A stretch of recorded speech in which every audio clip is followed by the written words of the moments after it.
الحمد لله وكفى وسلام على عباده الذين اصطفى أما بعد أعوذ بالله من الشيطان الرجيم بسم الله الرحمن الرحيم وما أرسلناك إلا رحمة للعالمين سبحان ربك رب العزة عما يصفون وسلام على المرسلين والحمد لله رب العالمين اللهم صل على سيدنا محمد وعلى آل سيدنا محمد وبارك وسلم۔ کتاب فطرت کے سرورق پر جو نام احمد رقم نہ ہوتا تو نقش ہستی ابھر نہ سکتا، وجود لوح و قلم نہ ہوتا، زمین نہ ہوتی فلک نہ ہوتا، عرب نہ ہوتا عجم نہ ہوتا، یہ محفل کن فکا نہ ہوتی اگر وہ شاہ امم نہ ہوتا۔ حضرت مولانا قاسم نانوتوی رحمۃ اللہ علیہ نے نبی علیہ السلام کی شان میں عجیب اشعار کہے، سب سے پہلے مشیت کے انوار سے نقش روئے محمد بنایا گیا، سب سے پہلے مشیت کے انوار سے نقش روئے محمد بنایا گیا، پھر اسی نقش سے مانگ کر روشنی بزم کون و مکان کو سجایا گیا۔ وہ محمد بھی احمد بھی محمود بھی، حسن مطلق کا شاہد مشہود بھی، علم و حکمت میں وہ غیر محدود بھی، ظاہراً امیوں میں اٹھایا گیا۔ اللہ تعالیٰ اپنے حبیب کے بارے میں فرماتے ہیں وَمَا أَرْسَلْنَاكَ إِلَّا رَحْمَةً لِلْعَالَمِينَ، اے میرے محبوب صلی اللہ علیہ وسلم، ہم نے آپ کو جہانوں کے لیے رحمت بنا کر بھیجا ہے، یعنی صرف دنیا کے لیے نہیں، جتنے جہان ہیں ان سب کے لیے ہم نے آپ کو رحمت بنا کر بھیجا ہے۔ چنانچہ اللہ کا کلام قرآن ہے اور نبی علیہ السلام صاحب قرآن ہے۔ قرآن اگر علم ہے تو نبی علیہ السلام عمل ہے، قرآن اگر قال ہے تو نبی علیہ السلام حال ہے، قرآن اگر اجمال ہے تو نبی علیہ السلام اس کی تفصیل ہے، قرآن اگر متن ہے تو نبی علیہ السلام اس کی تشریح ہے، قرآن اگر نصیحت ہے تو نبی علیہ السلام ناصح ہیں، قرآن وعد ہے تو نبی علیہ السلام واعظ ہیں، قرآن ہدایت ہے تو نبی علیہ السلام ہادی ہیں، قرآن اگر نور ہے تو نبی علیہ السلام سراج و منیرہ ہیں، اور قرآن اگر رحمت ہے تو نبی علیہ السلام رحمت للعالمین ہے۔ وَمَا أَرْسَلْنَاكَ إِلَّا رحمت للعالمین، اے محبوب ہم نے آپ کو جہانوں کے لیے رحمت بنا کر بھیجا۔ سید عشری کلنا کا فرمان ہے کان خلقہ القرآن، کہ نبی علیہ السلام کے جو اخلاق تھے وہ قرآن مجید کا عملی نمونہ تھے، یعنی اگر کوئی مجسم شکل میں قرآن کو دیکھنا چاہتا تو نبی علیہ السلام کو دیکھ لیتا، اس کو قرآن کی تعلیمات پریکٹیکل اپنی آنکھوں کے سامنے نظر آ جاتی۔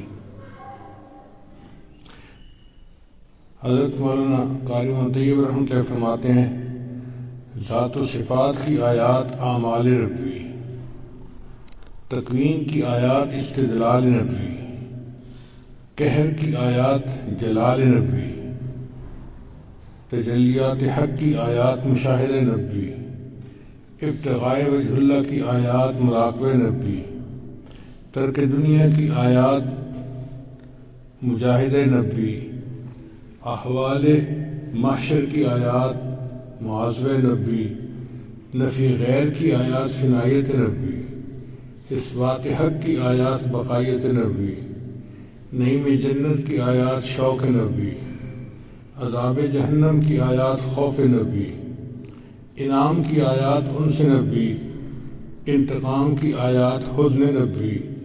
قرآن پورا کا پورا کلام اللہ ہے تو دوسرے لفظوں میں سیرت رسول اللہ ہے۔ جس نبی علیہ السلام کے حسن و جمال کے اور حسن اخلاق کے تذکرے اللہ تعالیٰ قرآن مجید میں فرمائے، عاجز بندے اس محبوب کی تعریف کیسے کر سکتے ہیں؟ کہنے والے نے کہا، ہزار بار بشویم دہن ز مشک و گلاب، ہنوز نام تو گفتن کمال بے ادبی۔ اے میرے آقا صلی اللہ علیہ وسلم، اگر ہزار بار ہم اپنے منہ کو مشک اور گلاب کے ساتھ دھو لیں، پھر بھی آپ کا نام نامی اس میں گرامی لینا ہمارے لیے تو بے ادبی ہے۔ آپ مصطفیٰ بھی ہیں، مجتبیٰ بھی ہیں، طاہر بھی ہیں، مطہر بھی ہیں، بشیر بھی ہیں، نذیر بھی ہیں، طٰہٰ بھی ہیں، یاسین بھی ہیں۔ اگر صادق الامین بھی ہیں تو رحمت للعالمین بھی ہیں۔ اللہ فرماتے ہیں، وما ارسلناک الا رحمت للعالمین۔ اے محبوب، ہم نے آپ کو جہانوں کے لیے رحمت بنا کر بھیجا ہے۔ چنانچہ آپ صلی اللہ علیہ وسلم کی صحبت میں ہو کر آیا صدیق بنا، عمر آیا فاروق بنا، عثمان آیا ذی النورین بنا، علی آئے باب العلم بنا، سلمان آئے اہل بیت میں سے بنے، ابو ذر آئے فقراء کے تاجدار بنے، حمزہ رضی اللہ عنہ آئے تو سید الشہداء بنے، ابو ہریرہ عنہ آئے تو حافظ الحدیث بنے، ابن مسعود آئے تو فقیہ امت بنے، ابن عمر آئے تو امام المحدثین بنے، ابن عباس آئے تو امام المفسرین بنے، حنظلہ رضی اللہ عنہ آئے تو غسیل الملائکہ بنے، اور بلال رضی اللہ عنہ آئے تو مؤذن بنے۔ جس نے جہاد سیکھا وہ غازی بنا، جس نے نماز سیکھی وہ نمازی بنا، جس نے بیت اللہ کو دیکھا وہ حاجی بنا، اور جس نے نبی علیہ السلام کے چہرے انور کو دیکھا وہ صحابی بنا۔ خود نہ تھے جو راہ پر اوروں کے ہادی بن گئے، وہ کیا نظر تھی جس نے مردوں کو مسیحا کر دیا۔ نبی علیہ السلام جہانوں کے لیے رحمت، اس سے کیا مراد؟ کہ محبوب ایسی تعلیمات لے کر آئے کہ جو تعلیمات ہر کسی کے لیے رحمت ثابت ہو، معاشرے کے ہر فرد کے لیے، ساری مخلوق کے لیے۔ وما ارسلناک الا رحمت للعالمین، اے محبوب ہم نے آپ کو جہانوں کے لیے رحمت بنا کر بھیجا۔ چنانچہ ایک مرتبہ نبی السلام نے جبریل علیہ السلام سے پوچھا کہ جبرائیل، کیا تجھے میری رحمت للعالمین میں سے حصہ ملا؟ اے اللہ کے نبی صلی اللہ علیہ وسلم، آپ کی رحمت للعالمین سے مجھے بھی حصہ ملا۔ کیسے ملا؟ اے اللہ کے نبی صلی اللہ علیہ وسلم، آپ کے تشریف لانے سے پہلے میرے اوپر اللہ کا خوف غالب رہتا تھا۔ میں نے اپنی آنکھوں سے شیطان کو مردود ہوتے دیکھا تھا کہ رب کریم نے فرمایا تھا، فاخرج منہا فإنک رجیم، نکل جا میرے دربار سے، تم مردود ہے۔ مجھے وہ منظر نہیں بھولتا تھا، اور مجھے اپنے بارے میں ہر وقت ڈر لگا رہتا تھا کہ پتہ نہیں میرا انجام کیسا ہوگا۔ جب آپ تشریف لائے تو اللہ نے قرآن کی آیتیں اتاری، انہ لقول رسول کریم ذی قوۃ عند ذی العرش مکین مطاع ثم امین۔ تو ان آیات سے مجھے اپنے اچھے انجام کا اشارہ مل گیا۔ وہ جو میرے اوپر بہت زیادہ خوف تھا وہ اتر گیا، اور آپ کی رحمت للعالمین سے مجھے بھی حصہ نصیب ہو گیا۔ نبی اسلام جنوں کے لیے بھی باعث رحمت۔ دنیا کو پتہ نہیں تھا کہ جن کا بھی وجود ہوتا ہے، اور کس بات سے جنوں کو ایذا پہنچتی ہے اور کس بات سے ان کو نہیں پہنچتی۔ نبی علیہ السلام نے آ کر فرمایا کہ دیکھو، تم بیت الخلاء جانے لگو تو یہ دعا پڑھ لیا کرو، کیونکہ کئی مرتبہ بیت الخلاء میں جن موجود ہوتے ہیں۔ پھر نبی اسلام نے یہ بھی سمجھایا کہ جب کوئی مرد عورت غسل کرنا چاہے تو اس کو چاہیے کہ کپڑے اتارنے سے پہلے بسم اللہ پڑھ لے۔ بسم اللہ پڑھنے سے اس کے اور جنوں کے درمیان ایک پردہ حائل ہو جاتا ہے اور جن نہیں دیکھ سکتے۔ ہو سکتا ہے کہ عورت غسل کرنا چاہتی ہو اور کوئی جن مرد وہاں موجود ہو اور وہ اس پر فرشتہ ہو جائے تو عورت کو تکلیف پہنچے گی، اور اگر کوئی مرد غسل کرنا چاہتا ہے اور کوئی جن عورت موجود ہے تو جن مردوں کو غیرت آئے گی اور وہ اس بندے کو تکلیف دینے کے برپے ہو جائیں گے۔ تو تم اگر ان کی تکلیف سے بچنا چاہتے ہو یا ان کو تکلیف سے بچانا چاہتے ہو تو بسم اللہ پڑھ لینے سے تمہارے اور ان کے درمیان پردہ حائل ہو جائے گا، نہ وہ تمہیں تکلیف پہنچائیں گے نہ تم انہیں تکلیف پہنچاؤ گے۔ تو اللہ کے حبیب کی تعلیمات ایسی تھیں کہ جو جنوں کے لیے بھی باعث رحمت بن گئی۔ چنانچہ نبی اسلام کی تعلیمات جانوروں کے لیے بھی باعث رحمت۔ نبی اسلام کی تشریف آنے سے پہلے جانوروں کا کوئی حق نہیں تھا، مالک کا جی چاہتا تو انہیں کھانا دیتا، نہ چاہتا تو نہیں دیتا تھا۔ سردی گرمی سے بچانے کا کوئی انتظام نہیں ہوتا تھا۔ اتنا تھا کہ اگر مہمان گھر میں آتے تو زندہ جانور کی ران سے گوشت کاٹ کر اس کے لیے پکا لیا جاتا تھا اور جانور کو زخمی حالت میں چھوڑ دیا جاتا تھا۔ نبی اسلام نے فرمایا نہیں، اگر تم گوشت استعمال کرنا چاہتے ہو تو اس کو ذبح کرو، کیونکہ ذبح ہونے سے اس کی زندگی کا مقصد پورا ہو جائے گا، وہ اللہ کے نام پہ قربان ہو جائے گا۔ تم اسے ایسی تکلیف نہیں پہنچا سکتے کہ وہ زندہ جانور ہے اور تم جسم کا ایک حصہ کاٹ کر اس کا گوشت پکا کے کھاؤ۔ پھر نبی اسلام نے فرمایا کہ جو بندہ جانور رکھتا ہے اس کے کھانے پینے کا اس بندے کو حساب دینا پڑے گا۔ اگر خود کھانا کھاتا ہے تو اپنے جانور کو بھی کھلائے، خود پانی پیتا ہے تو جانور کو بھی پلائے، حتیٰ کہ ان کو سردی گرمی سے بچائے۔ اور نبی صاحب نے فرمایا کہ تم اپنے جانوروں کو ممبر نہ بناؤ کہ جانور کے اوپر بیٹھ گئے اور جانور کھڑا ہوا ہے، نہیں، اگر سواری کرنی ہے تو جانور پہ سوار ہو کے جانور کو چلاؤ تاکہ مقصد پورا ہو۔ ایسے نہیں ہو سکتا کہ بس اس کے اوپر بیٹھ کے اور جانور کھڑا ہے ایک جگہ۔ اسی طرح بوجھ اگر لادا ہے تو جانور کو چلاؤ، ایسا نہیں ہو سکتا کہ بوجھ بھی لاد دیا اور جانور کھڑا تکلیف برداشت کر رہا ہے۔ تو نبی علیہ السلام نے جانوروں کو پالنے کے بھی حقوق سمجھا دیے، تو گویا جانوروں کے لیے بھی نبی اسلام کی تعلیمات رحمت بن گئی۔ اللہ فرماتے ہیں وَمَا أَرْسَلْنَاكَ إِلَّا رَحْمَةً لِّلْعَالَمِينَ، اے محبوب ہم نے تو آپ کو جہانوں کے لیے رحمت بنا کر بھیجا ہے۔ پھر نبی علیہ السلام نباتات کے لیے رحمت ہے۔ نبی اسلام کی تشریف آنے سے پہلے دنیا نہیں جانتی تھی کہ درختوں کا بھی کوئی حق ہوتا ہے۔ نبی اسلام نے آ کے سمجھایا کہ دیکھو، پھلدار درخت کے نیچے تم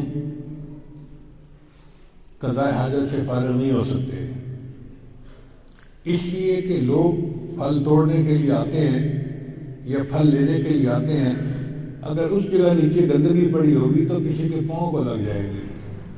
تو پھلدار درختوں کے نیچے بیٹھ کر پیشاب پاخانہ کرنے سے نبی صاحب نے منع فرما دیا۔ اور پھر نبی صاحب نے فرمایا کہ تم اگر درخت لگاتے ہو تو اس کا خیال رکھو، اس کو پانی دو، اس کی کانٹ چھانٹ کرو اور اس کو خوبصورت بناؤ۔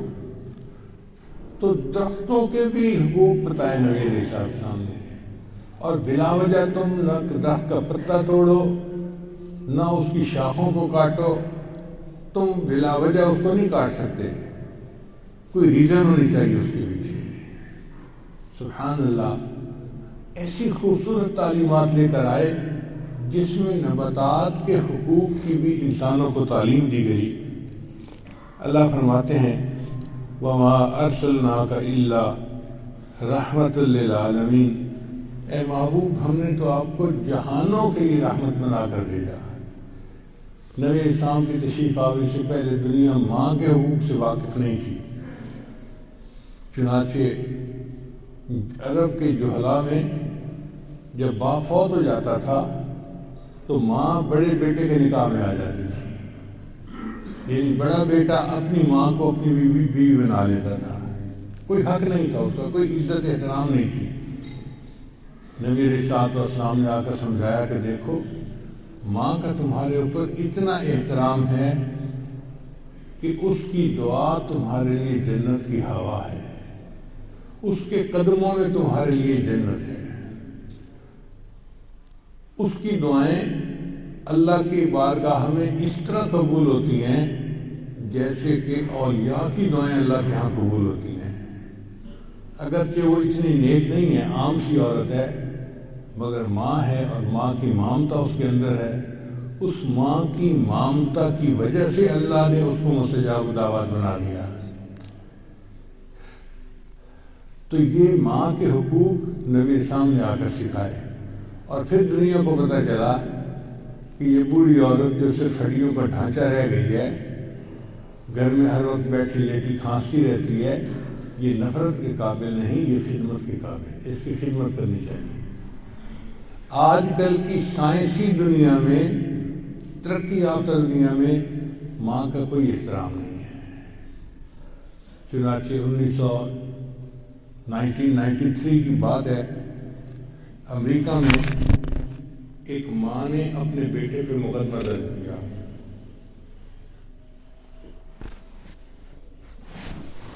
ماں کی عمر تھی 35 سال اور بیٹے کی عمر تھی کوئی 18 سال. مقدمہ ماں نے یہ درج کیا کہ میرا خامد فوت ہو چکا اور میں اپنے بیٹے کے ساتھ میرے بیٹے نے کتا پالا ہوا ہے اور یہ روزانہ 3-4 گھنٹے اس کتے کی خدمت کرتا ہے، اس کو نہلاتا ہے، اس کو کھانا کھلاتا ہے اور اس کو لے کر باہر جاتا ہے، بھاگتا ہے تاکہ اس کی مشق ہو جائے. اب یہ 3 گھنٹے اپنے کتے کے ساتھ روزانہ گزارتا ہے. میں ماں ہوں، اسی گھر میں رہتی ہوں اور یہ میرے کمرے میں 5 منٹ کے لیے نہیں آتا. تو میں تڑپتی رہتی ہوں کہ میں اپنے بیٹے کی شکل ہی دیکھ لیتی. تو عدالت میرے بیٹے کو حکم دے کہ یہ دن میں 5 منٹ کے لیے مجھے اپنی شکل دکھا جایا کرے. بیٹے نے بھی وکیل کر لیا، ماں نے بھی وکیل کیا، اور یہ جو مقدمہ تھا اس کی پیروی ٹی وی کے اندر دکھائی گئی پورے ملک میں. ماں کے وکیل نے اپنے دلائل دیے، بیٹے کے وکیل نے اپنے دلائل دیے. جج نے دونوں طرف کی باتوں کو سن کر یہ فیصلہ دیا کہ جو مقامی قانون ہے اس کے مطابق بچے نے چونکہ کتا خود پالا ہے، اب اس کی خدمت پہ 3 گھنٹے لگیں یا 5 گھنٹے لگیں، وہ 5 گھنٹے اس کو روزانہ دینے پڑیں گے اور کتے کا خیال رکھنا پڑے گا. رہ گئی ماں تو عدالت بیٹے کو مجبور نہیں کر سکتی کہ وہ 5 منٹ کے لیے ماں کے کمرے میں آئے، اپنی شکل دکھائے. اس کا جی چاہتا ہے تو شکل دکھائے اور نہیں چاہتا تو نہ دکھائے. ماں کو کوئی تکلیف ہے تو وہ بتائے، ہم اس کو وہ جو بوڑھوں کا ہاسپٹل ہے اس کے اندر داخل کر دیں گے. جس ماحول اور معاشرے میں ماں کا اتنا بھی حق نہیں کہ بیٹا اس کو 5 منٹ کے لیے اپنی شکل دکھا دے، یہ آج کل کی دنیا کا سب سے ترقی یافتہ معاشرہ کہلاتا ہے. سبحان اللہ. دین اسلام نے کیا خوبصورت تعلیمات دی کہ نبی اسلام نے فرمایا کہ جو بیٹا اپنی ماں کے چہرے پر محبت کی ایک نظر ڈالتا ہے، اللہ ہر نظر کے بدلے اس کو 1 حج یا 1 عمرے کا ثواب عطا فرماتے ہیں. ایک صحابی نے پوچھا، اے اللہ کے نبی صاحب اگر کوئی بار بار ڈالے؟ تو نبی صاحب نے فرمایا جو بار بار نظر ماں کے چہرے پر محبت کی ڈالے گا، اللہ اس کو ہر نظر پر 1 حج یا عمرے کا ثواب عطا فرمائے گا. ایک یہ دین کا معاشرہ ہے جو ماں کا اتنا مقام بتا رہا ہے، ماں کا اتنا احترام سمجھا رہا ہے کہ ماں کے قدموں میں جنت ہے، تم اس کی خدمت کرو تو اللہ کا قرب حاصل کر سکتے ہو۔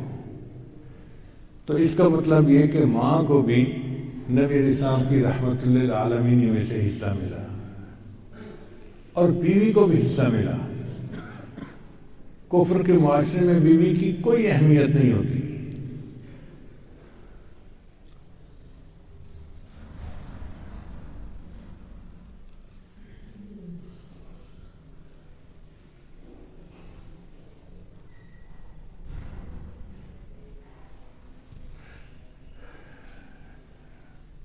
1990 کی بات ہے،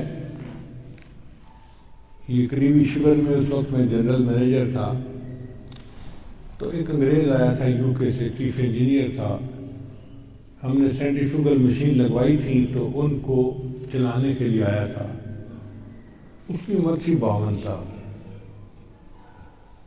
تو چونکہ بجلی کا سارا ذمہ داری میری تھی تو میں اس کے ساتھ بیٹھا ہوا تھا، کمپیوٹر پہ ہم کام کر رہے تھے۔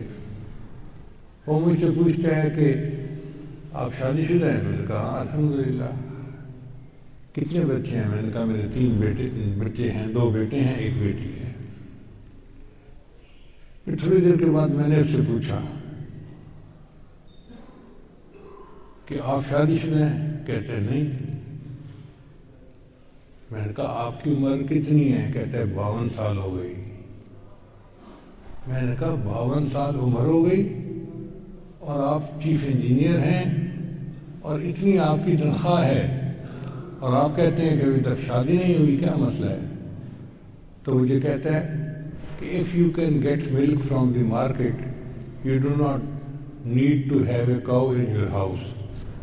اگر تمہیں بازار سے دودھ مل جاتا ہے تو گھر میں گائے پالنے کی کیا ضرورت ہے؟ اب بتائیں کہ ایک معاشرے کا لکھا پڑھا چیف انجینئر ٹائپ بندہ بیوی کے بارے میں یہ کمنٹس دے رہا ہے کہ جب بازار سے دودھ مل جاتا ہے تو گھر میں گائے پالنے کی کیا ضرورت ہے؟ یہ بیوی کی اوقات ہے وہاں پر۔ اور ایک اسلام کا معاشرہ ہے کہ نبی علیہ السلام نے امت کو تعلیمات دی کہ تم اپنی بیوی کے ساتھ محبت پیار کی زندگی گزارو۔ فرمایا خیرکم خیرکم لأہلہ، تم میں سے سب سے بہتر وہ ہے جو اپنے اہل خانہ کے لیے بہتر ہے۔ نبی علیہ السلام نے یہاں تک فرمایا کہ جب کوئی خاوند اپنی بیوی کے چہرے پر محبت کی نظر ڈال کر مسکراتا ہے اور بیوی خاوند کو دیکھ کر مسکراتی ہے، اللہ تعالیٰ ان دونوں کو دیکھ کر مسکراتے ہیں۔ اب بیوی کے ساتھ محبت پیار کی زندگی گزارنے کا یہ درجہ یہ نبی علیہ السلام نے سمجھایا۔ فرمایا وَعَاشِرُهُنَّ بِالْمَعْرُوفِ، تم اپنی بیویوں کے ساتھ بہت اچھے اخلاق کے ساتھ محبت پیار کی زندگی گزارو۔ تو بیوی کو بھی نبی علیہ السلام کی رحمت للعالمین میں سے حصہ ملا۔ نبی علیہ السلام کی تشریف آوری سے پہلے بیٹی کا وجود عرب لوگ پسند نہیں کرتے تھے، چنانچہ جس گھر میں بیٹی پیدا ہوتی تھی اس بچی کو زندہ زمین کے اندر دفن کر دیا کرتے تھے۔ دیکھیے کلبی رضی اللہ عنہ جب مسلمان ہوئے تو انہوں نے بتایا کہ اے اللہ کے حبیب صلی اللہ علیہ وسلم، میں نے اپنے ہاتھوں سے 70 معصوم لڑکیوں کو زمین میں دفن کیا ہے۔ اب آپ بتائیے وہ کیسا معاشرہ تھا کہ جو چھوٹی معصوم بچی کو جو چیخ رہی ہے چلا رہی ہے زمین کے اندر دفن کر کے ہمیشہ کی نیند سلا دیا کرتے تھے۔ نبی صاحب تشریف لائے تو اللہ کے حبیب صلی اللہ علیہ وسلم نے امت کو بیٹی کا مقام سمجھایا کہ دیکھو یہ بیٹی ہے، یہ تمہارا ناموس ہے، تمہاری عزت ہے۔ اور فرمایا کہ جس بندے کی 2 بیٹیاں ہوں اور وہ ان دونوں کو پال پوس کر بڑا کرے اور پھر ان کے فرض ادا کر دے، وہ جنت میں میرے ساتھ اس طرح ہوگا جیسے ہاتھ کی 2 انگلیاں ایک دوسرے کے ساتھ ہوتی ہیں۔ بیٹی کا یہ مقام نبی اسلام ان لوگوں کو سمجھا رہے ہیں جو اس کا وجود ہی برداشت نہیں کرتے تھے۔ تو بیٹی کو بھی نبی السلام کی رحمت للعالمین میں سے حصہ ملا. وما ارسلناک الا رحمت للعالمین، اے محبوب ہم نے تو آپ کو جہانوں کے لیے رحمت بنا کر بھیجا ہے.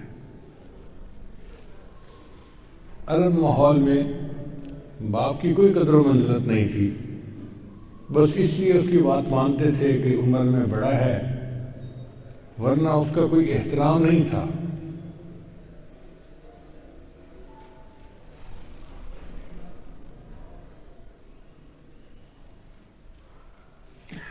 نبی صلی اللہ علیہ وسلم تشریف لائے تو اللہ کے حبیب صلی اللہ علیہ وسلم نے باپ کے مقام کو واضح کیا، سمجھایا کہ جو بیٹا اپنے باپ کے چہرے پر محبت کی ایک نظر ڈالتا ہے اللہ اس کو ایک حج یا ایک عمرے کا ثواب عطا فرما دیتا ہے. نبی السلام نے فرمایا ان من اجلال اللہ تعالی الشیبۃ فی الاسلام، کہ جس بندے کے بال اسلام میں سفید ہو گئے ہوں اس کا احترام کرنا اللہ کا احترام کرنے کے معنی ہے. تم اس بوڑھے کا احترام نہیں کر رہے، تم اپنے رب کا احترام کر رہے ہو. اللہ اکبر کبیرہ. بوڑھے بندے کی اتنی عزت افزائی یہ شریعت نے آ کے بتائی. اس سے پہلے دنیا نہیں جانتی تھی کہ بوڑھے کا کیا مقام ہے، ورنہ تو ہمارے معاشرے کی طرح محفل میں بیٹھ کے بات کرتا تھا تو بیٹا کہتا تھا ابا چپ کر بندے نو گل کرن دے. جیسے باپ تو بندہ ہی نہیں ہے نا، وہ تو جانور کوئی بیٹھا ہوا ہے. ابا چپ کر بندے نو گل کرن دے. شریعت نے آ کے کہا نہیں، اس کے بال کلمہ پڑھتے پڑھتے سفید ہو گئے،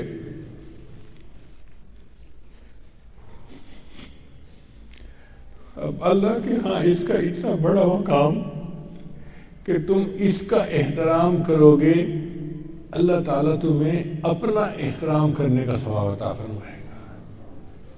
تو نبی علیہ السلام باپ کے لیے بھی رحمت بن کر تشریف لائے.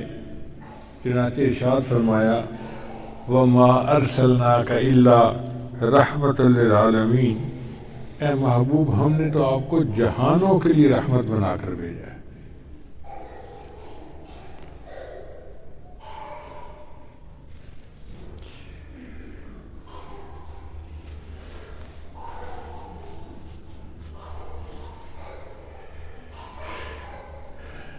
پھر نبی علیہ السلام اپنوں کے لیے بھی باعث رحمت، ایمان والوں کے لیے بھی باعث رحمت، کہ معراج میں اللہ نے امت پر 50 نمازیں فرض فرمائی تھیں. نبی علیہ السلام کی بار بار التجا کے بعد اللہ نے 5 نمازیں رہنے دی اور فرمایا کہ آپ کی امت 5 نمازیں پڑھے گی، ان کو ثواب 50 نمازوں کا دیا جائے گا. تو اپنوں کے لیے بھی باعث رحمت.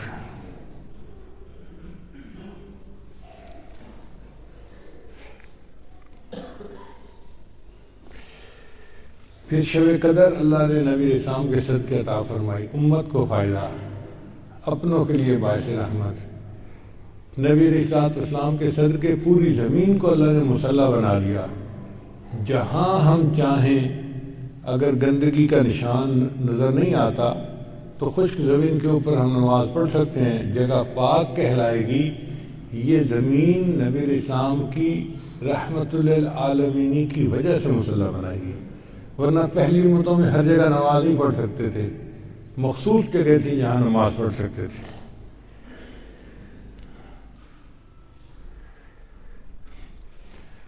پھر نبی علیہ السلام کو اللہ نے خوشخبری دی کہ میرے محبوب صلی اللہ علیہ وسلم آپ کی امت کے بہت سارے لوگ ایسے ہوں گے کہ جو شہید تو نہیں ہوں گے، مگر میں ان کو قیامت کے دن شہداء کی قطار میں کھڑا کر دوں گا. ناگہانی موت اتنے لوگوں کو آتی ہے کلمہ پڑھنے کی فرصت نہیں ملتی، وہ شہید آخرت. بائک پہ جا رہا تھا، ٹکرا گیا ٹرالی سے، فوت ہو گیا، شہید آخرت ہے. جو پیٹ کی بیماری میں مرا شہید آخرت ہے. جو بندہ پانی میں ڈوب کر مرا شہید آخرت ہے. جو اوپر سے نیچے گر کر مرا وہ شہید آخرت ہے. سبحان اللہ. اگر کبھی آپ شہید آخرت کی تفصیل میں جائیں تو ایسے لگتا ہے کہ اللہ تعالیٰ نے تو ایک چیپٹر ہی کھول دیا، یہ بھی شہید آخرت، یہ بھی شہید آخرت، یہ بھی شہید آخرت۔ تو امت کو نبی علیہ السلام کی صدقے کیا کیا نعمتیں ملی، اللہ نے ان کی مغفرت کو آسان فرما دیا۔ حدیث پاک میں آتا ہے کہ ایک مرتبہ نبی صاحب نے دعا مانگی، اے اللہ میری امت کا حساب میرے ذمہ لگا دیجیے۔ تو اللہ تعالیٰ نے پوچھا، محبوب آپ نے یہ دعا کیوں مانگی؟ اے اللہ میں نہیں چاہتا کہ قیامت کے دن میری امت کا حساب آپ لیں اور ساری مخلوق اس کو دیکھے، مجھے شرمندگی ہوگی کہ میرے امتیوں کے ایسے ایسے گناہ تھے۔ اللہ نے فرمایا، میرے محبوب صلی اللہ علیہ وسلم آپ کی امت کا حساب تو میں لوں گا، مگر میں مغفرت کو اتنا عام کر دوں گا کہ جب یہ قیامت کے دن میرے سامنے آئیں گے ان کے بڑے بڑے گناہ پہلے ہی معاف ہو چکے ہوں گے۔ چنانچہ دنیا میں چھوٹی سی تکلیف ملتی ہے تو گناہ معاف، کانٹا چبھے تو گناہ معاف، کوئی غم ملے تو گناہ معاف، کوئی بیماری آئے تو گناہ معاف، فاقہ آیا گناہ معاف۔ ہر تکلیف پر، ہر مصیبت پر، ہر تنگی کے اوپر امت کے گناہ معاف۔ حتیٰ کہ موت کے وقت جو انسان کو تکلیف ہوتی ہے، سکرات موت جس کو کہتے ہیں، اس کی وجہ سے گناہ معاف۔ حتیٰ کہ قبر کے اندر جو ضبط قبر ان کو پیش آئے گا اس پر بھی گناہ معاف۔ اور قیامت کے دن امت کو جو سورج کی دھوپ میں کھڑا ہونا پڑے گا بغیر کسی سائے کے اور ان کو پسینہ آئے گا، اس پر بھی ان کے گناہ معاف کر دیے جائیں گے۔ جب اللہ کے سامنے امت جائے گی تو بڑے بڑے گناہ سب معاف ہو چکے ہوں گے، اور اللہ کی رحمت کا اظہار اس قدر ہوگا، حدیث پاک میں آتا ہے کہ اس امت کے ایک گناہ گار بندے کو اللہ بلائیں گے اور اس کے گرد جو ہے رحمت کی ایک نور کی چادر ڈال دیں گے، پردہ ڈال دیں گے، تو لوگ دیکھ نہیں سکیں گے۔ پھر اللہ اس بندے کو کہیں گے کہ دیکھو تو نے یہ گناہ کیا، یہ گناہ کیا، یہ کیا، یہ کیا، سارے گناہ اس کو گنائیں گے۔ اس بندے کو یقین ہو جائے گا کہ مجھے آج جہنم جانے سے کوئی روک نہیں سکتا۔ جب وہ سارے گناہوں کو تسلیم کر لے گا نا اور یقین ہو جائے گا کہ بس میں تو اب جہنم گیا ہی گیا، اللہ فرمائیں گے ہم نے دنیا میں بھی تیرے گناہوں پہ پردہ ڈالے رکھا اور آج بھی ہم تیرے گناہوں پہ پردہ ڈالتے ہیں، ہم تیرے سب گناہوں کو نیکیوں میں تبدیل کر دیتے ہیں، تو اس کے سارے گناہ نیکیاں بن جائیں گی۔ حدیث پاک میں ہے اس کے بعد اللہ تعالیٰ جب نور کا پردہ ہٹائیں گے تو مخلوق اس بندے کو دیکھے گی تو نام اعمال میں کوئی ایک بھی گناہ درج نہیں ہوگا۔ لوگ سمجھیں گے کہ یہ انبیاء میں سے کوئی نبی ہے جو معصوم تھا، کوئی گناہ اس نے کیا ہی نہیں تھا، حالانکہ وہ معصوم نہیں ہوگا، محبوب صلی اللہ علیہ وسلم کی امت کا ایک گنہگار امتی ہوگا، مگر محبوب کی رحمت للعالمین کے صدقے اللہ تعالیٰ کے گناہوں کو نیکیوں میں تبدیل فرما دیں گے اور قیامت میں اس کو یوں عزتیں عطا فرمائیں گے۔ تو اپنوں کے لیے بھی باعث رحمت، وما ارسلناک الا رحمت للعالمین، اے محبوب ہم نے تو آپ کو جہانوں کے لیے رحمت بنا کر بھیجا ہے۔ پھر نبی علیہ السلام غیروں کے لیے بھی باعث رحمت۔ حدیث پاک میں آتا ہے کہ جب اہل طائف نے نبی علیہ السلام کو ایذا پہنچائی تو دو فرشتے آئے، اے اللہ کے حبیب صلی اللہ علیہ وسلم اگر آپ اجازت دیں تو ہم ان دو پہاڑوں کو آپس میں ٹکرا کے یہ بستی والوں کو درمیان کے اندر کچل کے رکھ دیں۔ تو نبی علیہ السلام نے فرمایا نہیں، اگر یہ لوگ مجھ پر ایمان نہیں لائے تو ہو سکتا ہے کہ ان کی آنے والی اولادوں میں ایسے بچے پیدا ہوں جو مجھ پہ ایمان لائے۔ تو نبی علیہ السلام نے دشمنوں کے لیے بھی بد دعا نہیں فرمائی۔ نبی علیہ السلام مدینہ میں تھے تو مکہ مکرمہ میں قحط پڑ گیا، بارش نہیں ہوتی تھی، کھانے کو کچھ ملتا نہیں تھا، تو مکہ والوں نے نبی علیہ السلام کو خط لکھا، آپ بڑے اچھے اخلاق والے ہیں اور آپ سے ہمیں خیر کی توقع ہے، اگرچہ ہم دشمن ہیں، آپ کے جان کے دشمن ہیں، مگر ہم اس وقت بھوک کے مارے پریشان آ رہے ہیں، ہمارے لیے دعا کر دیجیے۔ نبی علیہ السلام نے کفار مکہ کے لیے دعا کی اور اللہ نے بارش برسا دی اور ان کو قحط سے نجات عطا فرما دی۔ تو میرے آقا صلی اللہ علیہ وسلم اپنوں کے لیے بھی باعث رحمت اور غیروں کے لیے بھی باعث رحمت۔ اللہ فرماتے ہیں وَمَا أَرْسَلْنَاكَ إِلَّا رحمت للعالمین، اے محبوب ہم نے تو آپ کو جہانوں کے لیے رحمت بنا کر بھیجا ہے۔ جو آسی کو کملی میں اپنی چھپا لے، جو دشمن کو بھی زخم کھا کر دعا دے، اسے اور کیا نام دے گا زمانہ، وہ رحمت نہیں ہے تو پھر اور کیا۔ نبی علیہ السلام کا سونا بھی امت کے لیے رحمت بن گیا۔ حدیث مبارکہ میں آتا ہے کہ ایک مرتبہ جہاد سے واپس تشریف لا رہے تھے اور سب بہت تھکے ہوئے تھے، تو نبی علیہ السلام نے فرمایا بھائی کون ہمیں جگائے گا فجر کی نماز کے لیے؟ تو بلال نے کہا انا، اے اللہ کے وسلم میں جگاؤں گا۔ چنانچہ سارا لشکر سو گیا اور بلال جان جو ہے پہرا دینے لگے۔ اب پہرا دیتے دیتے ایک جگہ وہ کھڑے ہوئے اور ایک چٹان کے ساتھ انہوں نے ایسے کھڑے ہوئے ٹیک لگا لی۔ بندہ کھڑا ہوتا ہے نا تو ایسے ٹیک لگا لیتا ہے۔ اللہ کی شان دیکھیں، وہ کھڑے کھڑے سو گئے۔ اب سورج طلوع ہو گیا تو سورج کی کرنوں نے نبی اسلام کے رخسار کا بوسہ لیا تو سب سے پہلے نبی اسلام کی آنکھ کھلی۔ نبی اسلام نے فرمایا بلال، آپ نے کہا تھا کہ میں سب کو جگا دوں گا اور آپ نے تو ہمیں نہیں جگایا، اور ہم سب کی نماز ہی فجر کی قضا ہو گئی، سارے لشکر کی۔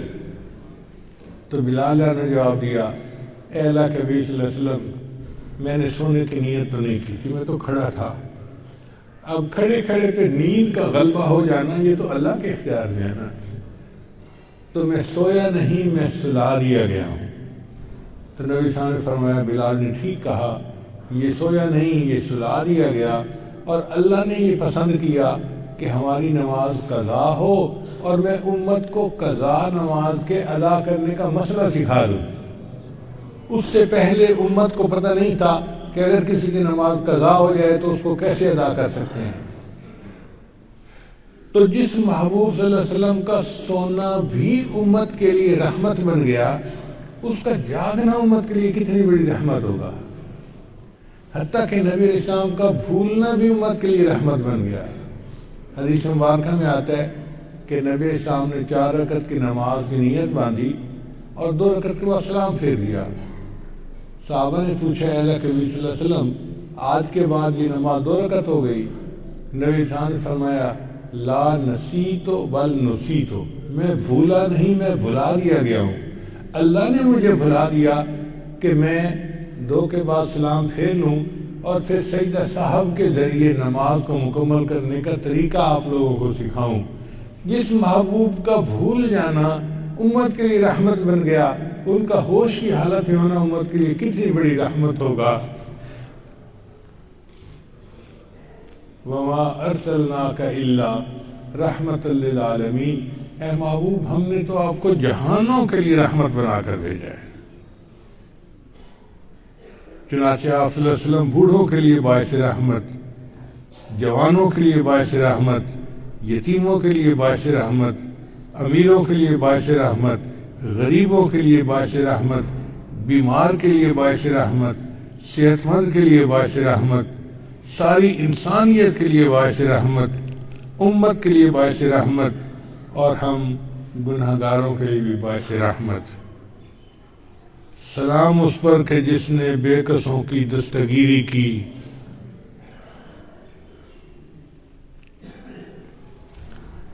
سلام اس پر کہ جس نے بادشاہی میں فقیری کی، سلام اس پر کہ جس کے گھر میں چاندی تھی نہ سونا تھا، سلام اس پر کہ ٹوٹا بوریا جس کا بچھونا تھا، سلام اس پر جو فرش خاک پر جاڑے میں سوتا تھا، سلام اس پر جو امت کے لیے راتوں کو روتا تھا، سلام اس پر کہ جس نے فضل کے موتی بکھیرے ہیں، سلام اس پر بروں کو جس نے فرمایا کہ میرے ہیں۔ ساری دنیا اچھوں سے محبت کرتی ہے اور اچھوں کو اپنا کہتی ہے۔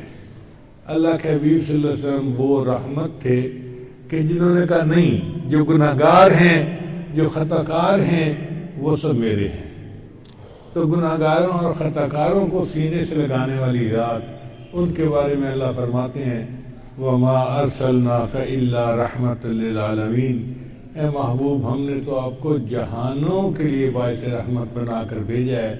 اللہ تعالیٰ ہمیں بھی آپ صلی اللہ علیہ وسلم کی رحمت للعالمین میں سے حصہ نصیب فرمائے اور دنیا آخرت کی کامیابی نصیب فرمائے۔ وآخر دعوانا ان الحمد للہ رب العالمین۔